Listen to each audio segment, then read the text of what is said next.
أعوذ بالله من الشيطان الرجيم. بسم الله الرحمن الرحيم. الحمد لله الذي هدانا لهذا وما كنا لنهتدي لولا أن هدانا الله. لقد جاءت رسل ربنا بالحق.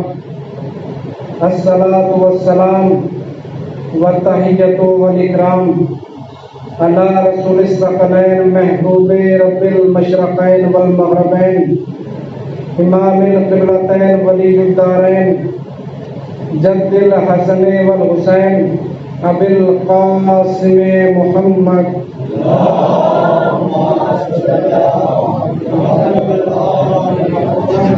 وعلى أهل بيته الطيبين الطاهرين المعصومين المنتخبين المظلومين من الآن إلى قيام يوم الدين.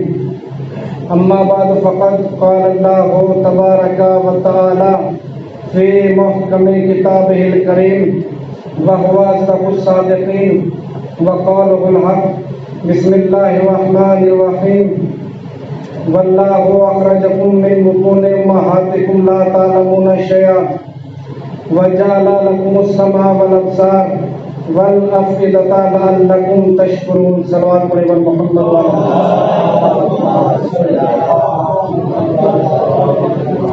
آپ رضا سے پریشان تھوڑے آگے تشریف فرمائیں تاکہ پیچھے آنے والے کو پریشان تھوڑا سا آگے تاکہ بعد میں آنے والے کو پریشان ہو.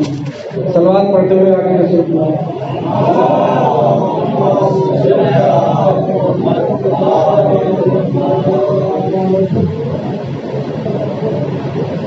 صلوات پڑھیں محمد وعلی محمد.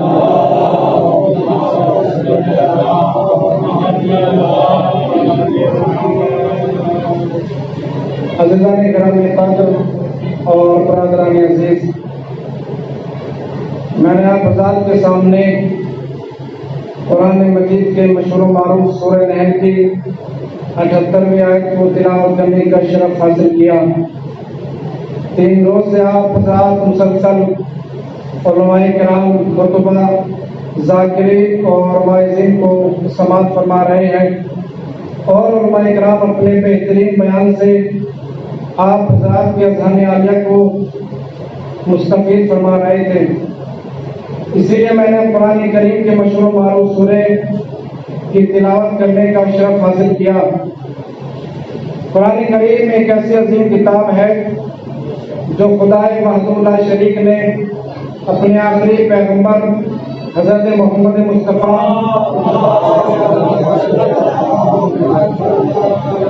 سرکار رسالت باب پر نازل فرمائی. کون سا قرآن؟ وہی قرآن کہ جس کی فضیلت کے بارے میں سورہ بقرہ کی ابتدائی آیت میں ارشاد ہوا بسم اللہ الرحمن الرحیم الف لام میم ذالک الکتاب لا ریب فیہ ھدی للمتقین. یہ وہ کتاب ہے کہ جس میں شک اور شبہ کی گنجائش نہیں ہے اور یہ کتاب متقین کے لیے ہدایت ہے. وہی کتاب کہ جس کے بارے میں سورہ حشر کی 21ویں آیت میں ارشاد ہوا بسم اللہ الرحمن الرحیم لو انزلنا ھذا القرآن علی جبل لرأیتہ خاشعا متصدعا من خشیۃ اللہ. اگر ہم اس قرآن کریم کو پہاڑوں پر نازل کر دیتے تو تم دیکھتے کہ خوف خدا سے پہاڑ ریزہ ریزہ ہو جاتے. وہی قرآن کہ جس کے بارے میں سورہ فرقان کی پہلی آیت میں ارشاد ہوا بسم اللہ الرحمن الرحیم تبارک الذی نزل الفرقان علی عبدہ لیکون للعالمین نذیرا. پاک و پاکیزہ اور محترم ہے وہ ذات کہ جس نے اپنے عبد پر فرقان کو نازل کیا.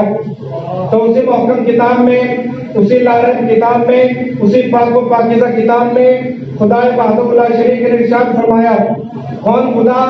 وہی خدا جو رحمان بھی ہے، وہی خدا جو رحیم بھی ہے، وہی خدا جو ستار العیوب بھی ہے یعنی عیبوں کی پردہ پوشی کرنے والا بھی ہے، وہی خدا کہ جو کفارت ذنوب بھی ہے یعنی گناہوں کو معاف کرنے والا بھی ہے، وہی خدا جو حنان بھی ہے، وہی خدا جو منان بھی ہے. تو وہی خدا اپنی محکم کتاب، اپنی پاک و پاکیزہ کتاب اور اپنی مقدس کتاب میں ارشاد فرما رہا ہے.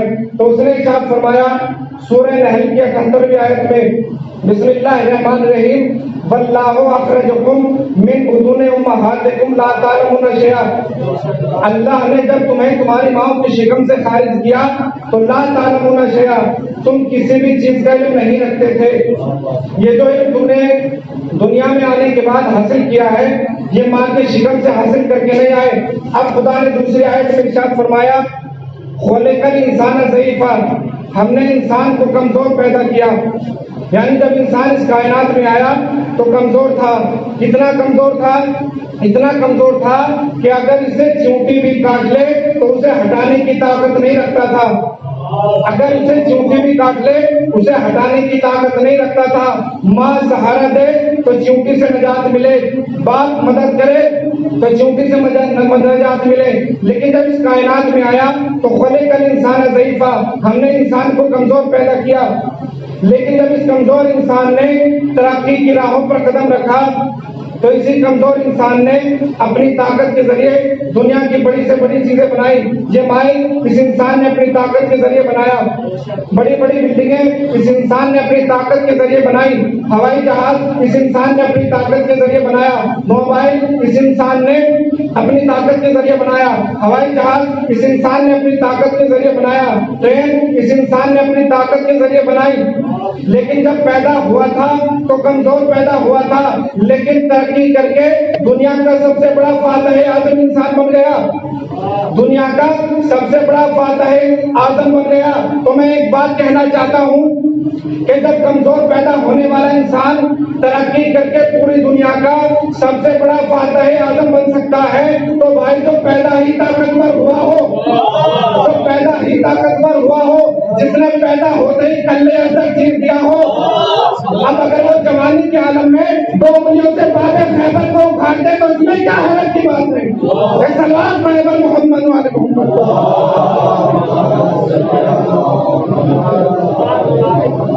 تو انسان جب پیدا ہوا تو کمزور پیدا ہوا، لیکن ترقی کی راہوں پر قدم رکھنے کے بعد یہ انسان پوری دنیا کا فاتح اعظم بن گیا۔ اب پہلی والی آیت میں کیا تھا کہ ہم نے انسان کو جاہل پیدا کیا، جب انسان اس کائنات میں آیا تو خلق الانسان ضعیفا، ہم نے انسان کو کمزور پیدا کیا، اور پہلی والی آیت میں کیا تھا ہم نے اس انسان کو جاہل پیدا کیا۔ لیکن جب اس جاہل انسان نے ترقی کی راہوں پر قدم رکھا تو علم فقہ پر اس انسان نے بحث کی، علم جغرافیہ پر اس انسان نے بحث کی، علم طب پر اس انسان نے بحث کی، ساری دنیا کے علوم پر اس انسان نے بحث کی۔ یہ انسان پوری دنیا کا سب سے بڑا عالم انسان بن گیا۔ یہ انسان جو جاہل پیدا ہوا تھا یہ انسان پوری دنیا کا سب سے بڑا عالم انسان بن گیا، لیکن جب پیدا ہوا تھا تو جاہل پیدا ہوا تھا، لیکن ترقی کی راہوں پر قدم رکھنے کے بعد اس جاہل انسان نے اتنی ترقی حاصل کر لی کہ یہ انسان پوری دنیا کا سب سے بڑا عالم انسان بن گیا۔ یہ انسان پوری دنیا کا سب سے بڑا عالم انسان بن گیا۔ تو میں ایک بات کہنا چاہتا ہوں کہ جب جاہل پیدا ہونے والا انسان ترقی کر کے پوری دنیا کا سب سے بڑا عالم انسان بن سکتا ہے تو بھائی جو پیدا ہی عالم رہا ہو، جو پیدا ہوتے ہی قرآن پڑھ رہا ہو، جو پیدا ہوتے ہی زبور پڑھ رہا ہو، جو پیدا ہوتے ہی انجیل پڑھ رہا ہو، جو پیدا ہوتے ہی قرآن پڑھ رہا ہو، اب اگر وہ جوانی کے عالم میں مسجد کوفہ کے ممبر سے کہے سلونی سلونی جو چاہو مجھ سے پوچھ لو، صلوات پڑھے بر محمد والے محمد۔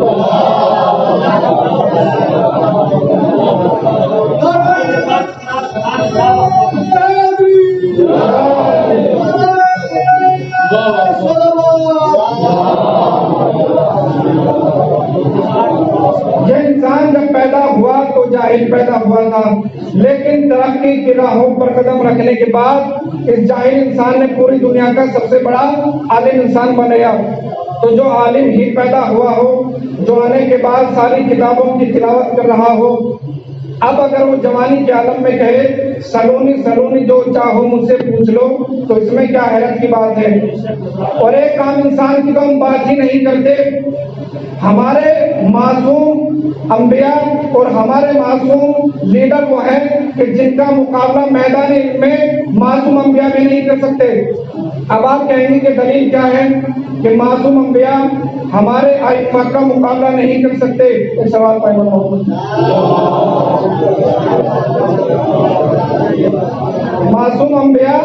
ہمارے ائمہ کا مقابلہ نہیں کر سکتے۔ آپ کہیں گے دلیل کیا ہے؟ تو دلیل یہ ہے، دلیل کے طور پر آپ کو ایک چھوٹا سا واقعہ سناتا ہوں۔ واقعہ آپ کا سنا ہوا ہے، لیکن ایک نئے طریقے کی طرف، نئے نتیجے کی طرف متوجہ کرنا ہے۔ واقعہ کیا ہے؟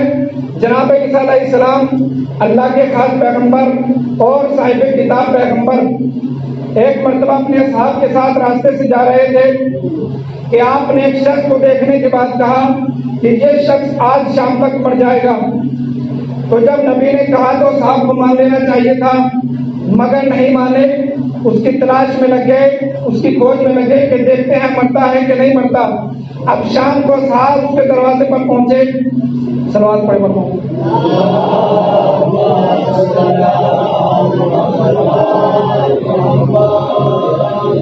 اب شام کو صاحب جب اس کے دروازے پر پہنچے تو جانے کے بعد کیا دیکھا کہ وہ اپنے بیوی بچوں کے ساتھ بیٹھا ہوا کھانا کھا رہا ہے۔ اب اصحاب دوڑے ہوئے نبی کی خدمت میں آئے اور آنے کے بعد کہتے ہیں کہ کیا نبی اللہ، آپ نے تو کہا تھا کہ وہ شخص آج شام تک مر جائے گا، مگر وہ تو زندہ ہے۔ تو جناب عیسیٰ نے کہا کہ مجھے اس کے پاس لے کر چلو۔ اب جناب عیسیٰ اس کے پاس آئے، آنے کے بعد اسے سوال کیا کہ یہ بتا کہ آج تو نے صبح سے لے کر شام تک کون سا نیک کام انجام دیا ہے؟ اس نے کہا یا نبی اللہ، میرے ہر روز کا کام یہ ہے کہ میں باغ سے لکڑیوں کو لاتا ہوں اور ان کو لے جا کر باغ میں بازار میں بیچ دیتا ہوں، لیکن آج اتفاق سے میری لکڑیاں نہیں بکی اور میں ان کو لے کر اپنے گھر آ گیا، اور ابھی میں دسترخوان پر بیٹھا ہی تھا کہ ایک سائل آیا، اس نے ہم سے کھانا طلب کیا، ہم سب نے اپنا اپنا کھانا اٹھا کر اس کو عطا کر دیا۔ تو جیسے اس نے یہ کہا تو جناب عیسیٰ نے کہا کہ بس یہی تیری زندگی کا سبب بنا، ورنہ آج تجھے موت آنے والی تھی۔ تو جناب عیسیٰ نے لوہے محفوظ پر دیکھ کر بتا دیا کہ اس کے نام کے سامنے آج موت لکھی ہوئی ہے، لیکن جناب عیسیٰ کو اس بات کا علم نہیں تھا کہ خداوند عالم اس کی زندگی کی تحریر بدلنے والا ہے۔ کیوں؟ اس لیے کہ قرآن کریم میں آیت ہے، بسم اللہ الرحمن الرحیم، یمحو اللہ ما یشاء وما یثبت، اللہ جس حکم کو چاہتا ہے بدل دیتا ہے اور اللہ جس حکم کو چاہتا ہے ثابت رکھتا ہے، یعنی بدلتا نہیں ہے۔ تو جناب عیسیٰ نے لوہے محفوظ پر دیکھ کر بتا دیا کہ اس کے نام کے سامنے موت لکھی ہوئی ہے، لیکن جناب عیسیٰ کو اس بات کا علم نہیں تھا کہ خداوند عالم اس کی زندگی کی تحریر بدلنے والا ہے۔ تو جناب عیسیٰ کو لوہے محفوظ کی پہلی تحریر کا علم نہیں تھا، لیکن جناب عیسیٰ کو لوہے محفوظ کی بدلی ہوئی تحریر کا علم نہیں تھا۔ لیکن ہمارے اماموں کی شان کو دیکھیے، وہ لوہے محفوظ کی پہلی تحریر کا علم رکھتے ہیں، وہ لوہے محفوظ کی بدلی ہوئی تحریر کا علم رکھتے ہیں، اور اس کی زندہ دلیل راہب اور حسین کا واقعہ گواہ ہے۔ راہب کی زندگی میں پہلے اولاد نہیں تھی، مگر امام حسین نے راہب کو اولاد دے کر بتا دیا کہ ہم جانتے ہیں کہ خدا ان کی تقدیر بدلنے والا ہے۔ ایک صلوات پڑھے بر محمد والے محمد۔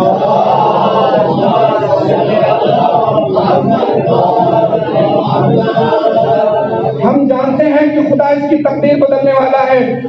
اب میں بارگاہ رسالت میں حاضر ہوا، میں نے کہا یا رسول اللہ، کیا آپ نہیں جانتے تھے کہ خدا اس کی تقدیر بدلنے والا ہے؟ تو سرکار رسالت ماب نے کہا کہ میں بھی جانتا تھا، مگر تم پہلے یہ بتاؤ کہ غدیر کس مقام کو کہتے ہیں؟ میں نے کہا یا رسول اللہ، غدیر اس مقام کو کہتے ہیں کہ جہاں آپ کا خلیفہ پہچانا جائے، جہاں آپ کا جانشین پہچانا جائے۔ تو پیغمبر اسلام نے کہا کہ بس میں خاموش اسی لیے رہا تاکہ آج میری مسجد حسین کے لیے غدیر بن جائے اور دنیا پہچان لے کہ جس طرح علی میرا جانشین ہے، اسی طرح حسین میرا جانشین ہے۔ صلوات پڑھیں بر محمد والے محمد۔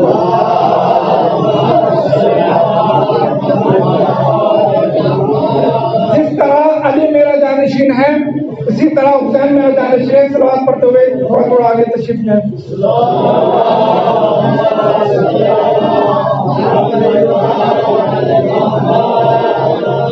جس طرح علی میرا جانشین ہے، اسی طرح حسین میرا جانشین ہے۔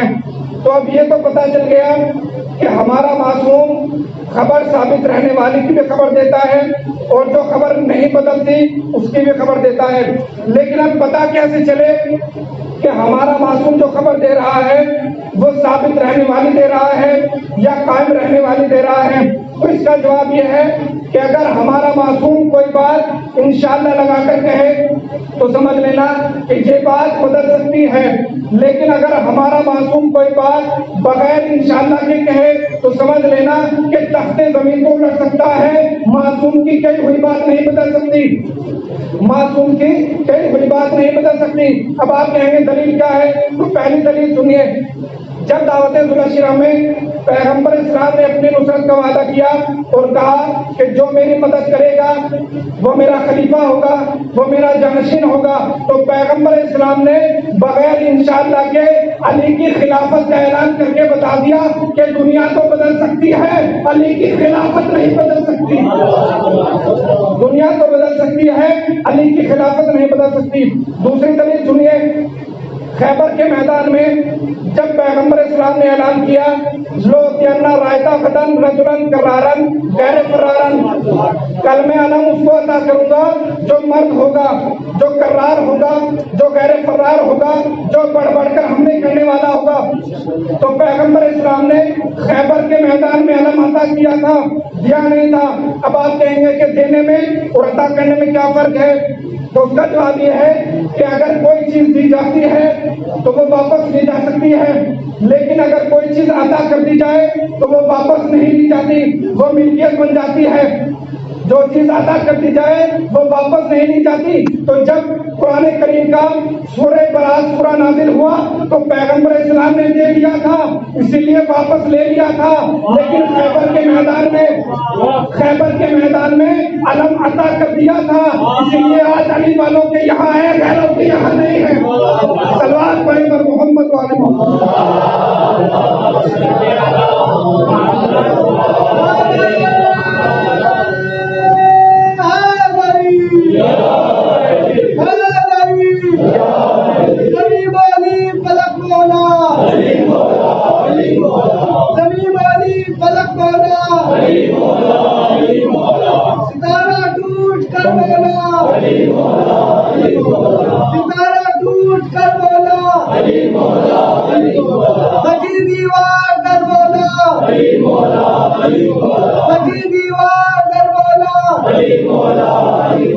ہتھیلی پر علم بولا،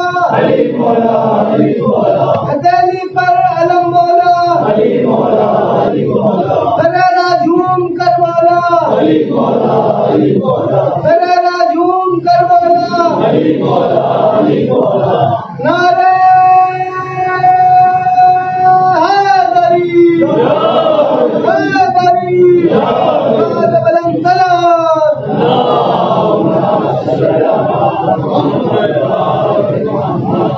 جب علی کا نعرہ لگتا ہے تو صرف آپ ہی جواب نہیں دیتے، بلکہ جب علی کا نعرہ لگایا جاتا ہے تو آدم نے کہا میرے علم کا نعرہ، نوح نے کہا میرے تقوی کا نعرہ، موسیٰ نے کہا میرے ملت کا نعرہ، یعقوب نے کہا میرے کمال کا نعرہ، یوسف نے کہا میرے جمال کا نعرہ، موسیٰ نے کہا میرے ملت کا نعرہ، یعقوب نے کہا میرے کمال کا نعرہ، یوسف نے کہا میرے جمال کا نعرہ، قرآن نے کہا میرے قاری کا نعرہ، قبلے نے کہا میرے مولود کا نعرہ، قبلے نے کہا میرے مولود کا نعرہ، فاطمہ نے کہا میرے شوہر کا نعرہ، علی حسن نے کہا میرے بابا کا نعرہ، حسین نے کہا میرے بابا کا نعرہ، جبریل نے کہا میرے ٹیچر کا نعرہ، محمد نے کہا میرے بھائی کا نعرہ، خدا نے کہا میرے بلی کا نعرہ۔ صلوات پڑھیں بر محمد والے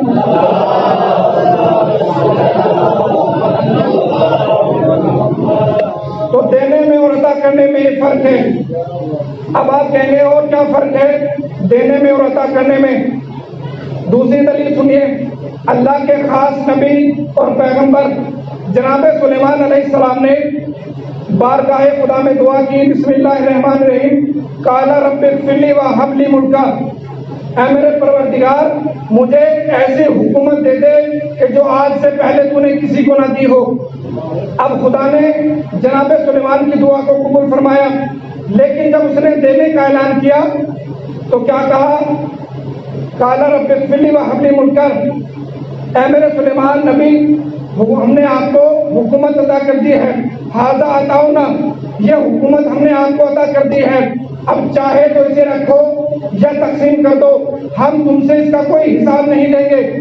کتنی بڑی حکومت تھی جناب سلیمان کی، ہواؤں پر حکومت، فضاؤں پر حکومت، درندوں پر حکومت، انسانوں پر حکومت، حیوانوں پر حکومت، یہاں تک کہ ایک پتا بھی جناب سلیمان کی اجازت کے بغیر نہیں ہل سکتا تھا، ایک پتا بھی جناب سلیمان کی اجازت کے بغیر نہیں ہل سکتا تھا، مگر ہمارے اماموں کی شان کو دیکھیے، مولائے کائنات کی شان کو دیکھیے، خداوند عالم نے جو جناب سلیمان کو حکومت عطا کی ہے، میرے مولا علی نے اسی حکومت کے برابر، اسی حکومت کے مثل حالے کے رکوع میں زکات ادا کر دی تھی۔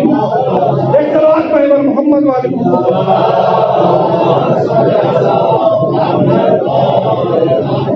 تو جب حکومت کی بات آتی ہے تو ایک بات اور بیان کرتا چلوں، مولائے کائنات مسجد میں تشریف فرما ہے، اتنے میں آ گئے ابن عباس کون ہیں؟ مولا کے چچا جاد بھائی بھی ہیں اور آپ کے شاگرد بھی ہیں۔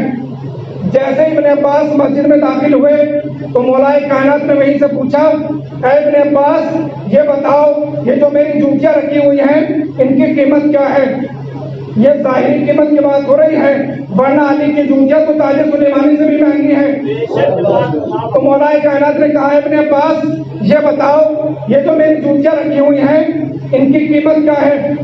تو ایک مرتبہ ابن عباس نے جوتیوں کی طرف دیکھا اور دیکھنے کے بعد کہا، یا علی یہ تو پھٹ چکی ہیں، یہ بوسیدہ ہو چکی ہیں، یہ خراب ہو چکی ہیں، اب ان کی کوئی قیمت نہیں ہے۔ تو مولائے کائنات نے کہا، اے ابن عباس تمہاری نگاہوں میں ان کی کوئی قیمت نہیں ہے۔ کہا یا علی یہ خراب ہو چکی ہیں، یہ پھٹ چکی ہیں، یہ خراب ہو چکی ہیں، اب ان کی کوئی قیمت نہیں ہے۔ اب مولائے کائنات نے جواب دیا، اے ابن عباس جس طرح تمہاری نگاہوں میں ان پھٹی ہوئی جوتیوں کی کوئی قیمت نہیں ہے، اسی طرح تمہاری دی ہوئی خلافت کی قیمت میری نگاہوں میں ان پھٹی ہوئی جوتیوں سے بھی بدتر ہے، میری نگاہوں میں ان پھٹی ہوئی جوتیوں سے بھی بدتر ہے۔ اب جو سوال کرتے ہیں کہ بعد رسول علی نے تلوار کیوں نہ اٹھائی، اگر خلافت علی کا حق تھا تو تلوار کیوں نہ اٹھائی؟ ارے اس خلافت کے لیے علی تلوار کیا اٹھائے؟ علی تو اس بادشاہ کا نام ہے کہ اگر زکات میں نکالتا ہے تو تاج سلیمانی کے برابر نکالتا ہے۔ ایک سوال پیغمبر محمد والی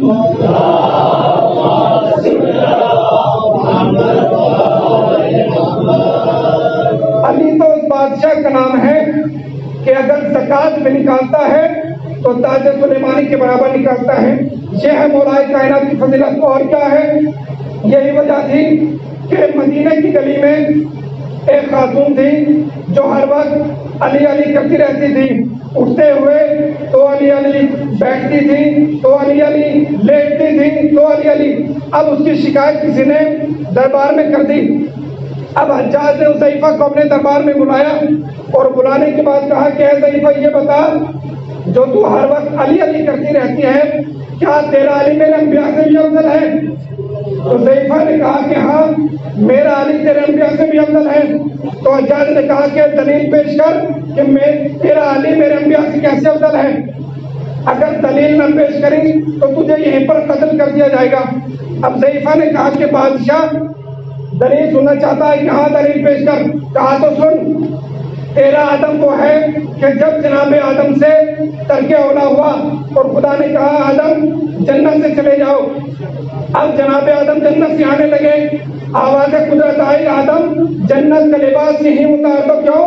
اس لیے کہ جنت کی کوئی چیز جنت سے باہر نہیں جا سکتی، جنت کی کوئی چیز جنت سے باہر نہیں جا سکتی۔ تو حذیفہ نے کہا ہے بادشاہ دلیل سن، دلیل یہ ہے کہ تیرا آدم وہ ہے جس کو خدا جنت سے نکالے تو لباس اتروا لے، مگر میرا علی وہ ہے جس کے بچے لباس کی خواہش کریں لباس جنت سے آ جائے، جس کے بچے لباس کی خواہش کریں لباس جنت سے آ جائے۔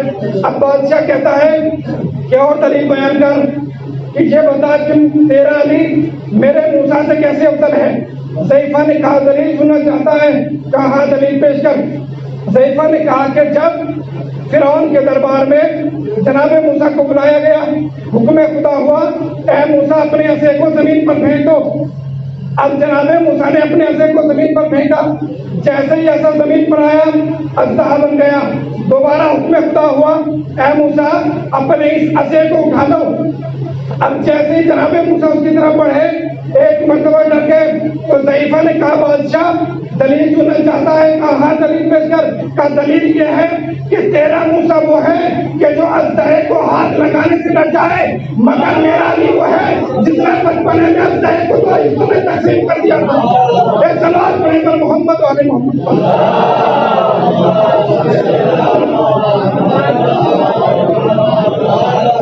اس کے بعد بادشاہ کہتا ہے کہ یہ بتا کہ تیرا علی میرے عیسیٰ سے کیسے افضل ہے؟ تو ضعیفہ نے کہا دلیل سننا چاہتا ہے؟ کہا ہاں دلیل پیش کر۔ تو ضعیفہ نے کہا کہ سن، جناب عیسیٰ کا موضوع یہ تھا کہ جناب عیسیٰ مردوں کو زندہ کر دیا کرتے تھے، جناب عیسیٰ مردوں کو زندہ کیا کرتے تھے، لیکن جب زندہ کیا کرتے تھے تو اللہ سے اجازت لے کر زندہ کیا کرتے تھے، اللہ سے اجازت لے کر زندہ کیا کرتے تھے۔ تو ضعیفہ نے کہا بادشاہ دلیل سننا چاہتا ہے؟ کہا ہاں دلیل پیش کر۔ تو ضعیفہ نے کہا ہے بادشاہ تیرا عیسیٰ وہ ہے کہ اگر کسی مردے کو زندہ کرتا ہے تو اللہ سے اجازت لے کر زندہ کرتا ہے، مگر میرا علی وہ ہے کہ اگر کسی مردے کو دھو کر مار دیتا ہے وہ کلمہ پڑھتا ہوا زندہ ہو جاتا ہے۔ صلوات پڑھیں پر محمد والے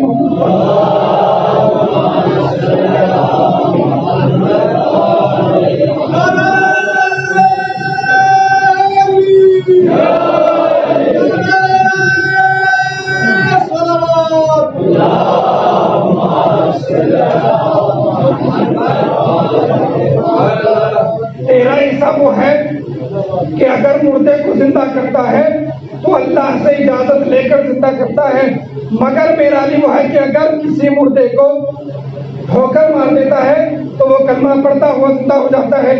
یہی تو وجہ تھی کہ دربار خلافت میں 3 شخص حاضر ہوئے اور حاضر ہونے کے بعد کہتے ہیں کہ اگر ہمارے سوالوں کے جواب مل گئے تو ہم مسلمان ہو جائیں گے، لیکن جواب نہ ملے کیوں؟ اس لیے کہ رسول کی کرسی پر بیٹھنا آسان ہے لیکن رسول کی طرح جواب دینا بڑا مشکل ہے۔ اب وہاں سے جب واپس آئے جواب نہ ملا تو راستے میں جناب سلمان فارسی ملے، کہا کیا بات ہے؟